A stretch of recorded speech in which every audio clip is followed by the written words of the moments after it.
Bienvenidos a Fox Noticias, les informa Andrea Linares y comenzamos en México. La presidenta Claudia Sheinbaum, como muchos, teme la ira del presidente Donald Trump. Según informes, México está deteniendo el envío de petróleo a Cuba. No es exagerado decir que Sheinbaum ha ayudado a sostener la narcodictadura de la isla, especialmente desde que el presidente Trump capturó a Nicolás Maduro y bloqueó su petróleo. Hasta ahora, Sheinbaum ha ocultado su doble cara tras supuestos acuerdos comerciales históricos, insistiendo en que enviar petróleo a Cuba es algo normal. Pero cuando le preguntaron hoy en su rueda de prensa, no negó los rumores. Escuchemos. Entonces desmiente este tema de que se suspendió, está por suspenderse el envío de petróleo. Es una decisión soberana y se toma en el momento en que sea necesario. La popularidad de Sheinbaum ha caído a 69% desde febrero, cuando llegó a tener hasta 85% de apoyo. Se debe en gran parte al crimen y la inseguridad por los carteles, y eso a pesar de que gran parte del público desacredita estas cifras tan elevadas. Pero su popularidad no es lo único que está cayendo en México. También el catolicismo y en toda América Latina en general. Según el centro Pew Research, hace una década, el 81% de los mexicanos se identificaba como católico. Hoy es solo el 69%. En otros países grandes como Argentina, Brasil, Chile, Colombia y Perú, el porcentaje de católicos ha caído un 9% o más. Pero hay esperanza aquí en Estados Unidos, pues aquí los jóvenes de la generación Z están asistiendo a la iglesia con más frecuencia que sus mayores. La encuesta indica que los jóvenes asisten a unos 22 servicios al año, más que cualquier otro grupo generacional. Y los millennials no se quedan atrás, con casi 2 visitas al mes. Los podcasters mexicanos Leo y Nacho, anfitriones del exitoso podcast Leo y Nacho, me acompañan en este momento aquí en Fox Noticias. Bienvenido a ambos. Hola Andrea, muchísimas gracias. Claro que sí. A ver, Leo, voy a comenzar contigo. En un país, como acabo de explicar, mayoritariamente católico, como lo ha sido México, ¿por qué crees que los votantes, a pesar de todo esto, terminaron eligiendo a Sheinbaum a pesar de tener ascendencia judía? ¿Será que ya para los mexicanos esto ya no es un factor importante? Andrea, para los mexicanos la religión es el factor más importante para nosotros. La religión, el catolicismo, para el mexicano es uno. No puede existir el mexicano sin el catolicismo. Y no fue porque al mexicano no le importe, sino fue porque tristemente el gobierno mexicano a través de los años se ha encargado de manipular a la población, manipulándola a través de hacerle creer que Sheinbaum era católica. Podemos recordar cómo Sheinbaum traía en su vestido una imagen de la Virgen de Guadalupe, mientras que ella se considera atea. ¿Cómo puede ser eso posible? ¿Cómo puede ser posible que en un país tan católico, un país con una fe tan fuerte como nosotros católicos guadalupanos, se atrevan a manipularnos así y jugar con nuestra fe? La aprobación que tiene Sheinbaum era una aprobación heredada de López Obrador, pero ahora la gente empieza a abrir los ojos y por eso es que vemos ese declive en su aprobación. Sí. Y a nosotros, Andrea, nos hacen llamar radicales católicos, porque nosotros vamos a misa todos los domingos, leemos la Biblia, rezamos, y le vengo a decir a todos que radicales viene del latín radix, que significa raíz. Y si nuestras raíces están en Jesucristo, nada malo puede salir de ahí, porque estamos radicalizados en Jesucristo, en el amor y en el bien. Así que viva Cristo Rey, viva México. Y bueno, Nacho, también quiero saber tu punto de vista sobre esas cifras que compartí sobre esta llamada popularidad, porque realmente los mexicanos de a pie dicen, no creemos y pensamos que todo eso está manipulado. Claro, mira, estas encuestas son falsísimas. Si le preguntas a 1,000 personas, que de esas 1,000 tú sabes que 900 votaron por Morena, porque de esas 900, 800 trabajan en el gobierno y se benefician directamente de que Morena esté en el poder, pues obviamente te van a decir que sí, que están muy contentos. Pero estoy seguro que si vas a preguntar a Sinaloa qué opinan de la administración de Morena, de la popularidad de Claudia Sheinbaum, te van a dar una respuesta muy diferente. Si vienes, por ejemplo, a Querétaro o si vas tal vez a Guanajuato, estados que son totalmente opuestos a lo que opina la presidente, o si vas a estados donde ni siquiera puedes salir a la calle a partir de cierta hora de la noche, obviamente no te van a decir que tiene una popularidad del 70%.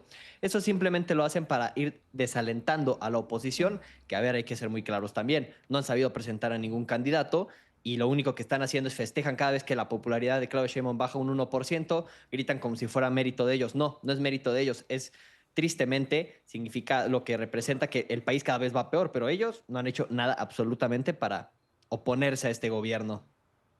Y Leo, ¿qué opinas de esta encuesta que señala que al parecer el catolicismo está declinando en América Latina, en varios países en esta última década? ¿Cómo lo interpretas? Porque cuando lo leí más a fondo es que mucha gente ya no se identifica como católico, pero aún así dicen soy creyente.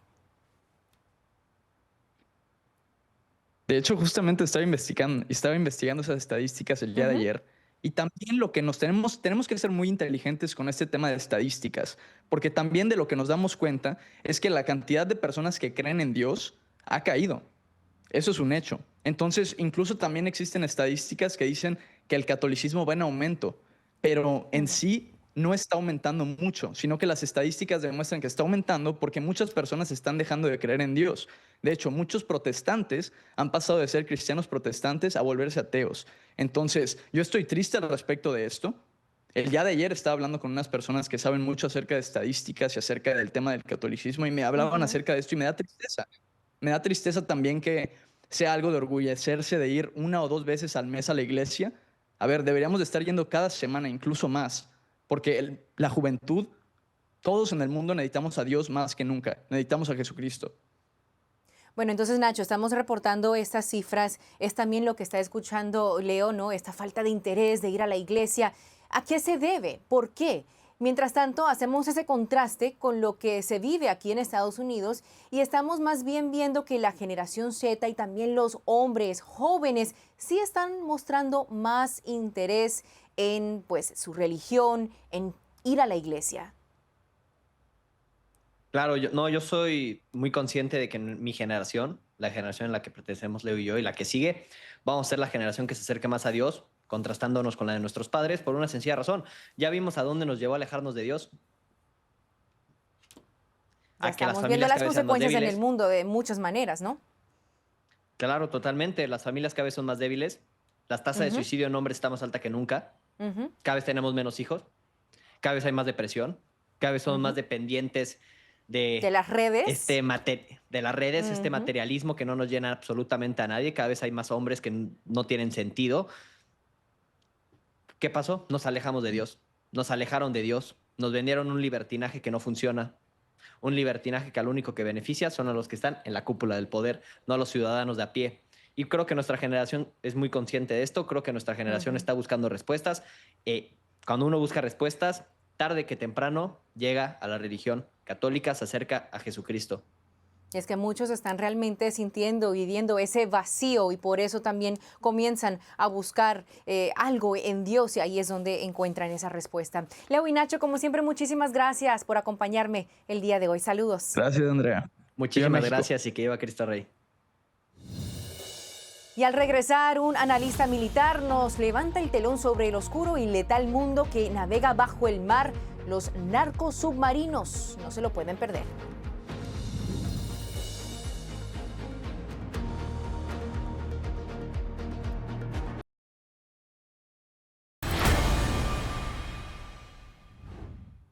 Una Fox alerta desde la Casa Blanca. El presidente Donald Trump celebra un avance humanitario en Venezuela, anunciando que Caracas ha comenzado a liberar más prisioneros políticos y señalando que el ritmo de las liberaciones se está acelerando. Trump aplaudió el esfuerzo como resultado de la presión diplomática y estratégica de Estados Unidos. También elogió a las autoridades de Venezuela por su cooperación. El gobierno interino de Venezuela afirma que más de 600 detenidos han sido liberados hasta el momento. Sin embargo, la Organización Independiente de Derechos Humanos, Foro Penal, reporta una cifra mucho menor de presos políticos liberados desde principios de enero. La lista completa aún no ha sido publicada y se cree que cientos más continúan tras las rejas. Por supuesto que tendremos más actualizaciones sobre esta situación a medida que esté avanzando aquí en Fox Noticias. Mientras tanto, continuamos en Sudamérica, en las profundas selvas de Colombia y Ecuador. Acecha un depredador responsable de la muerte de miles de americanos, los narcos submarinos. Allí es donde los cárteles los están construyendo para transportar drogas desde Sudamérica hacia las costas de Guatemala, Honduras y México. Ahora, estos narcos submarinos son el motor del narcotráfico en América Latina y parte de la guerra silenciosa que ocurre bajo los océanos. Nuestro próximo invitado sabe cuán poderosos son y lo explica todo en su nuevo libro titulado Lethal Silence, The Hidden World of Narco Submarines, o en español, Silencio Letal, el mundo oculto de los narcos submarinos. Jesús Romero, ex subdirector de inteligencia de las Fuerzas Navales del Comando Sur de Estados Unidos y autor de este libro, me acompaña ahora. Bienvenido como siempre. Muchísimas gracias, Andrea. Muy amable. Los capos de la droga colombianos comenzaron a utilizar estos narcos submarinos para contrabandear cocaína en la década de 1980. Cuéntanos cómo han ido evolucionando, porque ahora sí cuentan con más tecnología. Estuve leyendo que incluso utilizan Starlink de Elon Musk. Así es, Andrea. Este es un fenómeno que comenzó con la demanda de cocaína en los Estados Unidos para enviar más volumen de cocaína hacia los Estados Unidos. Y de hecho, este es un proceso que ha venido desarrollándose junto con la tecnología. Pero a pesar de la tecnología, siempre se ha mantenido una manera cruda de construir estos semisumergibles y estos narcos submarinos. Pero lo que hace la gran demanda es que estos aparatos pueden cargar un volumen mucho más grande. Vimos recientemente una incautación en las costas de Azores por parte de Portugal y países amigos de más o menos 9 toneladas de cocaína. Andrea, eso serían 5.000 kilos de cocaína para ponértelo en un contexto que pueda comprender el público. ¿Cuán rápido es que logran construir estos narcos submarinos y típicamente al mes cuántos viajes realizan de los que se conocen, obviamente, porque también son muy difíciles de detectar? Así es.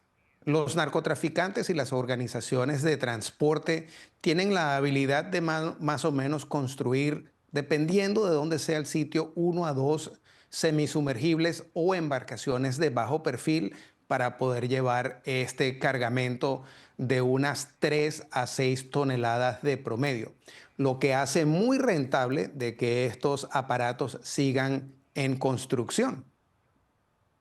Ahora cuéntanos acerca de las rutas, dónde se está viendo un aumento en el uso de estos narcos submarinos, porque estábamos reportando que sí, pueden dirigirse a México, Honduras, trabajan en esta zona, pero ahora también están realizando estos viajes mucho más largos hacia Europa. Mira, de hecho, se han visto casos donde se han reportado que estos aparatos han estado flotando en Microasia, en las islas del Pacífico. Recientemente vimos que durante una de las operaciones por parte de la administración del presidente Trump, debajo de la operación de la Lanza del Sur, se vio de que aviones norteamericanos de guerra llevaron a cabo una operación cinética letal contra un semisumergible. Y de hecho, luego de la destrucción de este semisumergible en el Caribe, en el Atlántico, esta embarcación tuvo un sobreviviente y ese sobreviviente era un ciudadano ecuatoriano que luego de este evento fue trasladado de regreso a Ecuador. Pero lo que la mayoría de la gente no entiende es que este individuo había sido capturado en una operación hace un par de años atrás, es reanudante y luego de haber salido en libertad volvió otra vez a lo mismo.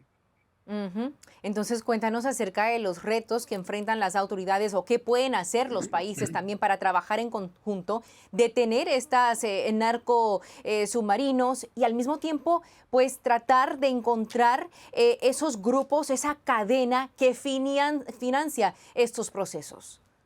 Así es. Mira, ahora estamos viendo de que estos aparatos están operando también en el Caribe y no hace mucho tiempo, hace como un año, año y medio, también estaban siendo construidos en Venezuela y estos aparatos estaban saliendo hacia el Caribe y hacia el Atlántico.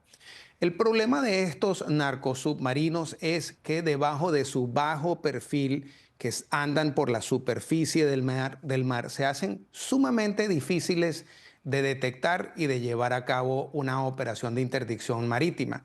Por eso contamos con los países vecinos para poder llevar a cabo esta operación. El problema de estos cargamentos es de que por su gran capacidad logran tener muchísima violencia y logran llevar a cabo muchísima corrupción en los países de Centroamérica y el Caribe. Una amenaza invisible que nos está afectando a todos al final del día. Jesús Romero, muchísimas gracias por acompañarme el día de hoy. Saludos. Muchísimas gracias a ti, muy amable. Estamos en el Mes Nacional de Prevención de la Trata de Personas y una abogada experta nos revela cómo la conciencia y la acción pueden detener este crimen oculto. Los detalles enseguida.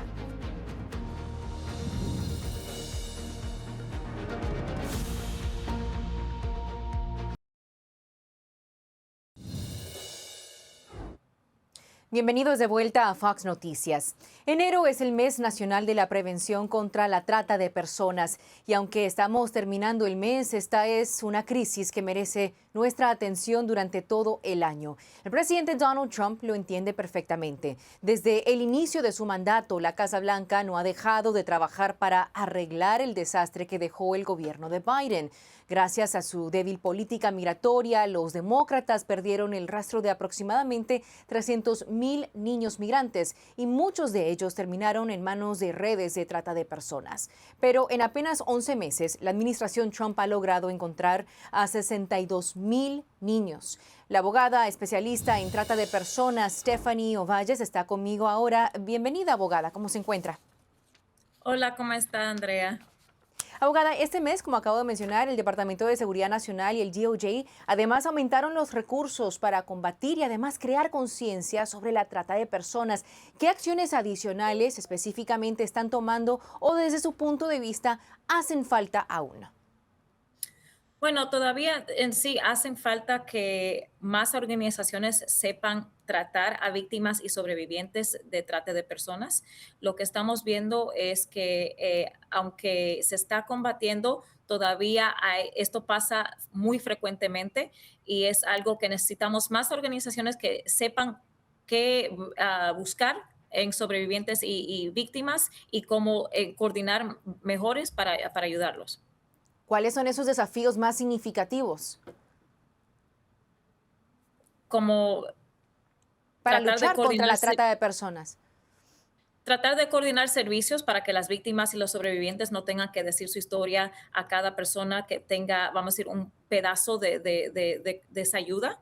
Ujú. Y tratar en sí de ver ahora mismo para tener una visa T, por ejemplo, con inmigración, es Ujú. algo que se está tomando como sus 3 años, cuando antes se estaba tomando como 9 meses. So, ese falto de el proceso no ayuda tampoco, porque entonces la gente no puede tener seguridad con una visa inmigratoria para poder en sí continuar con su seguridad en su vida. ¿En su práctica está viendo un aumento en los procesos judiciales por trata de personas? Yo no trabajo necesariamente en eso, yo más que todo hago visas para inmigrantes que han sido o víctimas o sobrevivientes de trata de personas, y estamos sí viendo muchas más personas tratando de buscar ayuda que han sido víctimas. Cuéntenos un poquito acerca de lo que se está haciendo para tratar de ubicar a esos niños que pues han terminado desaparecidos, no se sabe nada de ellos. ¿Cuál es ese proceso? Bueno, no le puedo hablar sobre eso necesariamente, como no trabajo para esa agencia federal, pero es algo que sería tratar de ver dónde se fueron esos niños. Yo sé que el Department of Health and Human Services no estaba haciendo lo que debería de hacer para tratar Ujú, de hacer como un proper vetting de ujú. dónde iban estos niños y con quién personas en sí lo estaban soltando. So, algo que también debería de cambiar es tratar de que ese proceso de sacarse las huellas a los sponsors de esos niños, hacer background check, todo eso debería de regresar para poder continuar con el proceso en una manera que asegura que esto no siga pasando. Cuán importante entonces es crear conciencia sobre la trata de personas, porque a veces los padres escuchan esto y piensan, pues no me puede pasar a mí, no le va a pasar nada a mi hijo, pero la realidad es que puede ocurrir en cualquier comunidad. Correcto. Y es importante también entender que trata de personas no discrimina, ¿verdad? Es algo que pasa si uno es republicano, demócrata, niño, niña, no importa la raza, hay cosas que hace una comunidad más vulnerable que otras, pero esto como quiera se ve en todos los estados de los Estados Unidos y es importante que la gente en sí sepa que esto está pasando en sus alrededores. Stephanie Ovalles, muchísimas gracias por acompañarme el día de hoy. Gracias. Claro que sí. Y ahora regresamos con más de Fox Noticias. Mantenga la sintonía.